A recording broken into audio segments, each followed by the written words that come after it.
Hey folks, Dr. Mike Israetel here.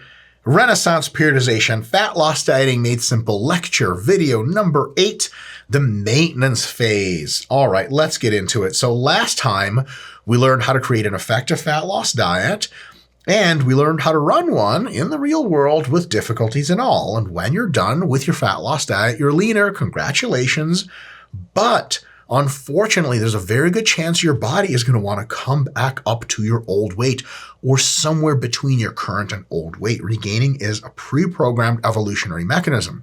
You're less likely to be as active, want to be as active rather. Your body's going to make you hungrier. You're going to want to crave all sorts of tasty foods that add tons of calories back in.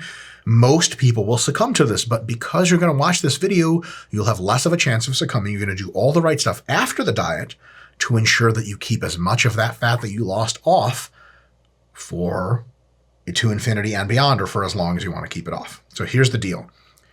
When you are done with your fat loss diet, and here's the biggest point of this entire lecture and of this whole concept. When you're done dieting, you're not done dieting. Okay, when you're done with your fat loss diet, you're not done dieting. You switch to a maintenance diet, which means what? 3 things. First step, stick to your diet foods. When you finish a diet, some people can handle like a cheat meal, but then back on your plan. Or don't even take a cheat meal. Save that for later. There'll be time for it. Stick to your plan, okay? If you are done dieting and you start having junk food days on end, or just eat whatever you want, which is junk food days on end, then you're going to regain a ton of weight back. It's going to demoralize you. You're going to gain tons of water weight. And you're going to be like, fuck it. You're going to go back to eating normal. And then it's all downhill from there. So later you will have junk food, but not yet. The biggest recommendation I can give you is when your diet ends, just eat all your diet foods continuously. Now, your fat loss phase is over, so you're going to remove the deficit.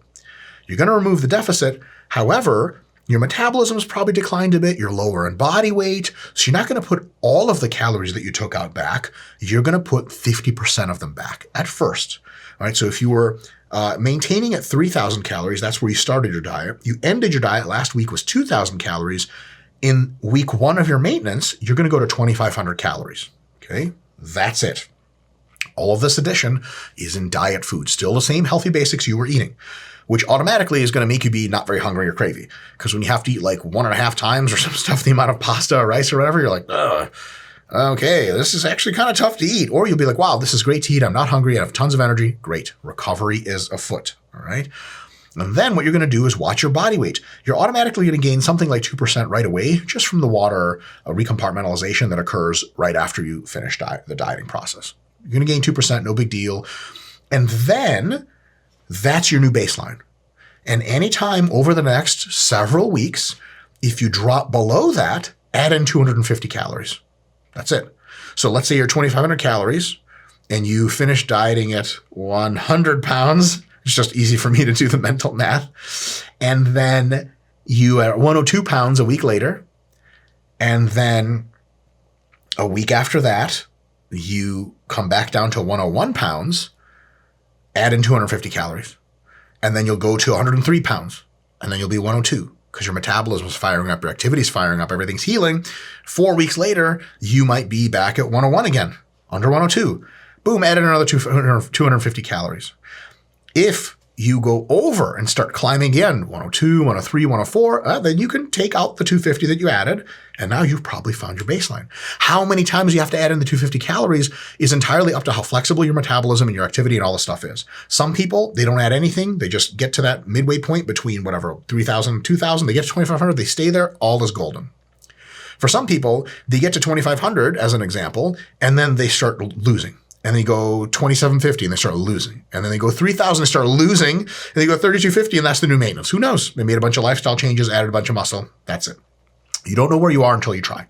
But this is an iterative, repetitive process that you do. If you drop below that 102%, you add 250 calories. And if you're there over and climbing for a little while, like a week or longer, then you just subtract out the 250 and see where you stay. And sometimes you might have to add it back in and play around for a while, right? Step number 4 is stabilize. And that's not a step you do, it's a step you experience. So after 3 or 4 weeks, in most cases, sometimes longer, so no big deal, you won't have to make any adjustments anymore because your body weight's pretty stable at just right around that 102%. And even sometimes it can fall and you sort of take your hands off and it doesn't go any lower than 100 or 99, you can just keep it. That's good to go. You won't have to make any more adjustments. You won't really be hungry or crave anymore. You just feel kind of normal, right? And you'll be eating at plenty of diet food and maintaining it below 102% of your end of diet weight. Awesome. Step 5 is you start introducing junk, which often happens 3 or 4 weeks later. Now, you can have some junk before if you go right back to the plan. But if you want the super simple, easy approach that's going to get you the best chance of success, wait for the junk until that stabilization point occurs. Then you can have a bit of junk if you can check all the boxes in step 4. And you can have a fun treat here or there, big or small, doesn't matter. And remain active. If you're having plenty of treats and your weight trends up for 2 weeks, like considerably above the 102%. If for 2 weeks it's higher and it looks like it's going up, be easy on the snacks a bit and it'll probably go down. Or take your dietary fats and reduce them and keep more snacks in. Your call. But either way, you end up at a really normal, mostly healthy food diet with some snacks here and there, and you're maintaining. Voila.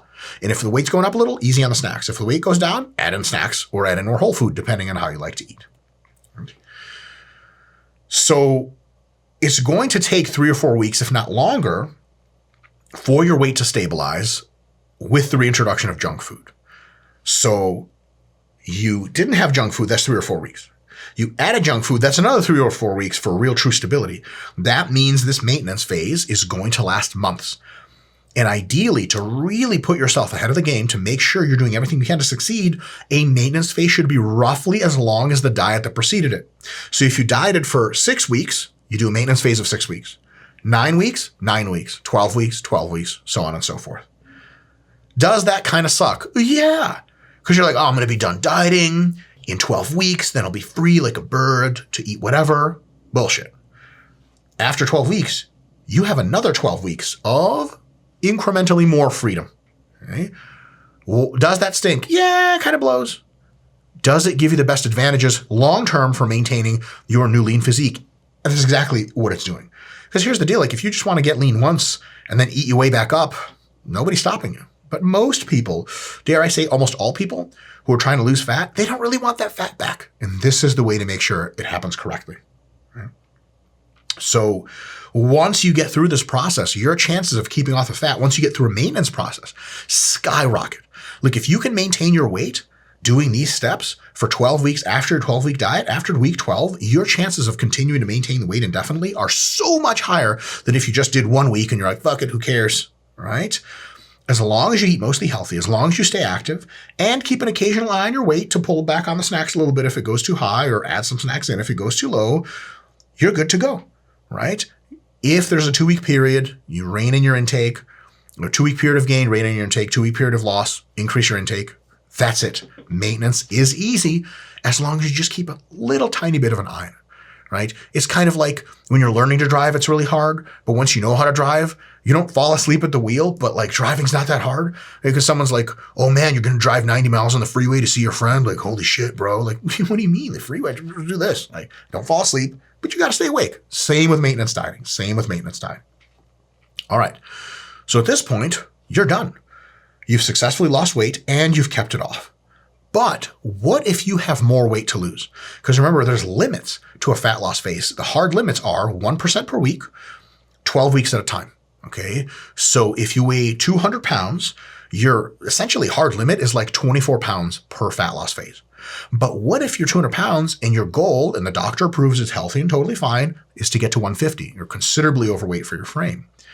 Well, 24 pounds later, you're 176 pounds and you're not 150 yet. What do you do? Because I'll tell you what the temptation is, and you already know this, is just to keep going. You're like week 12, you're down to 176 and you look around, you're like, hell yeah, I'm almost halfway there. Keep going. And you go 16 weeks, 20 weeks, whatever. That is a good way to crash and burn. Okay. Take the maintenance phase, do a good job with it all 12 weeks. And then later, you can start another fat loss phase. The details of that sequential multi-phase dieting process are going to be in our next video. I would say stay tuned, but then you would literally have to look at your YouTube for a week until we post the next one. So I'll say see you next week.